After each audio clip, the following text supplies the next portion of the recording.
صلی اللہ علیہ وسلم نے فرمایا کہ ایک بندہ جو ہے وہ گناہ کرتا ہے اور گناہ کرنے کے بعد وہ شرمندگی سے اپنے اللہ کے سامنے کہتا ہے یا ربی، اے میرے رب، ذنبت ذنبا او اذنبت ذنبا، اے اللہ میں نے گناہ کیا، مجھ سے غلطی ہو گئی، مجھ سے تیری معصیت ہوگی، فاغفر لی، اللہ مجھے معاف کر دے۔ تو اللہ کہتے ہیں رسپونڈ میں، نبی صلی اللہ علیہ وسلم نے فرمایا کہ اللہ کہتے ہیں کہ یہ میرا بندہ مجھ سے اس لیے مانگ رہا ہے دعا کہ اس کو پتہ ہے کہ اس کا رب بہت معاف کرنے والا ہے، غفور الرحیم، اس لیے یہ مجھ سے مانگ رہا ہے تو میں اس کو معاف کر دیتا ہوں۔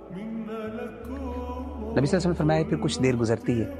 پھر دوبارہ اس سے غلطی ہوتی ہے، وہی گناہ، پھر دوبارہ وہ اللہ کے پاس جاتا ہے اور کہتا ہے اللہ مجھ سے گناہ ہو گیا، مجھے معاف کر دے۔ اللہ پھر وہ رسپونڈ کرتے ہیں، یہ میرا بندہ اس لیے میرے پاس آیا کہ اس کو پتہ ہے کہ اس کا رب بہت غفور الرحیم ہے، معاف کرنے والا ہے، تو میں بھی اس کو معاف کر دیتا ہوں۔ 3 دفعہ آپ نے فرمایا یہ، آپ نے فرمایا کہ پھر کچھ وقت گزرتا ہے، پھر اس سے غلطی ہوتی ہے اور اللہ تعالیٰ یہی کہتے ہیں۔ پھر اللہ تیسری دفعہ کیا کہتے ہیں؟ آپ نے فرمایا کہ اللہ تعالیٰ پھر یہ کہتے ہیں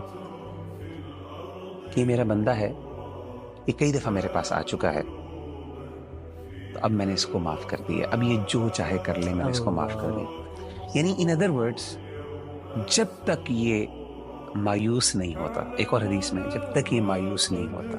تب تک میں اس کو معاف کرتا ہوں، میرے لیے مغفرت میں نے اس کے لیے لکھ دی ہے۔